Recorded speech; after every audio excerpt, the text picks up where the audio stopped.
জুবিন আমি ঘৰত গল্ডি বুলিয়ে কওঁ। জুবিন আচলতে আমাৰ ভতিজাই হয়। তাৰমানে মোৰ দাদাৰ ল'ৰা, মোৰ জেঠাইৰ ল'ৰা তাৰমানে দাদাৰ ল'ৰা ভতিজা আৰু তেওঁৰ দেউতাক মোহিনীমোহন বৰঠাকুৰ, তাক মানে কপিল ঠাকুৰ বুলি জানে। তেওঁৰ নামটিতে পঢ়িছিলে, ইয়াতে থাকি স্কুলত পঢ়িছিলে। সেয়াই আৰু তাৰপাছত জুবিন এবাৰ আহিছিলে মোৰ ভাইটোৰ বিয়াত। তাৰপাছত আৰু জুবিনক তেনেকৈ আমাৰ ঘৰুৱা সকাম নিকাম বিয়া বাৰবিলাকত লগ পাওঁ। এবাৰ যোৰহাটত লগ পালোঁ, মোৰ পেহীৰ ঘৰত জুবিনে তাতে গান বাজনা কৰে। পেহীৰ ল'ৰাও তেনেকৈ গীটাৰ চিটাৰ বজাইছিলে, তাতে ৰিহাৰ্চেল কৰে।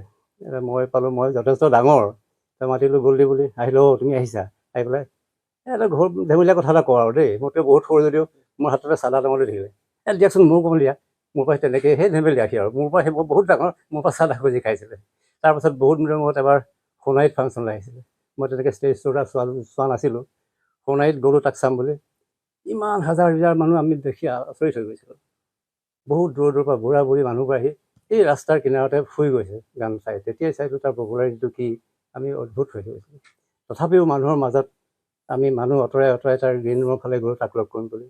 মানুহৰ মাজতে মোক দেখিলে, চিঞৰ মাৰিছে, তুমি একেলগে আহিলা? মই বোলো মই ইয়াতে থাকোঁ, আমাৰ মাহঁতৰ কথা কৈছে, আইতাহঁতৰ ভালনে? তাৰ মানুহৰ মাজতে শুইছে চিঞৰ মাৰি, তাত তুমি এইখিনিতে থাকা, মই আকৌ লগ পাম। বোলো এইখিনি ৰখিব নোৱাৰি আৰু গুচি আহিলোঁ, পিছতো লগ নাপালোঁ। সেইবিলাক তেনেকৈ তাক লগ পোৱা তেনেকৈ পাওঁ। আৰু এনেকৈ যিখন বিয়াত লগ পাইছিলোঁ, তাতো এটা হাঁহি উঠা কথা হৈছিলে। সেই সময়তে যোৰহাটৰ MLA আছিলে, MLA বিয়ালৈ আহিছিলে। MLA লগত গোটেই মানুহ ব্যস্ত, ৰাণা গোস্বামী আছিলে। তাৰ তেনেকুৱাতে জুবিন ওলালেহি। জুবিন ওলোৱাৰ লগে লগে গোটেই বিয়াৰ ঘৰৰ মানুহ, ল'ৰা ছোৱালীয়ে MLA এৰিলে আৰু চব জুবিনৰ ফালে। আমাৰ কথাটো শুনি হাঁহি উঠিছে দেখি, সেইবিলাক কথা। তাৰপিছত জুবিনৰ কাৰণে গোটেই ল'ৰা ছোৱালী সকলো পাগল হৈ আছিল।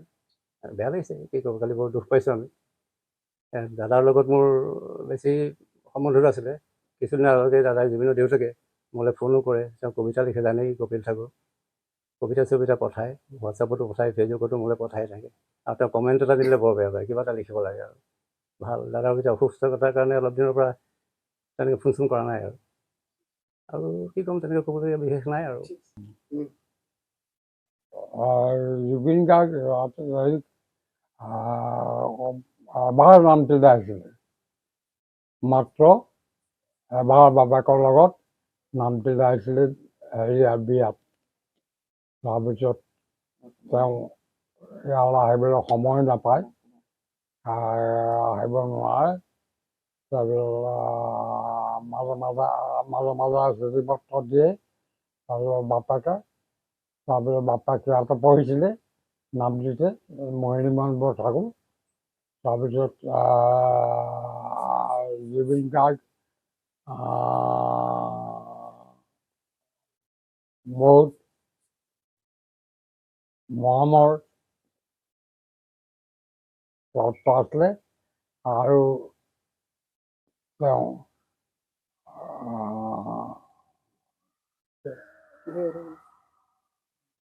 আপুনি কি হয় জুবিন গাৰ্গৰ? আপুনি কি হয় জুবিন গাৰ্গৰ? জুবিন গাৰ্গ মোৰ ভাগিনটোৰ ল'ৰা, প্ৰথম ভাগিনটোৰ প্ৰথম ল'ৰা জুবিন গাৰ্গ।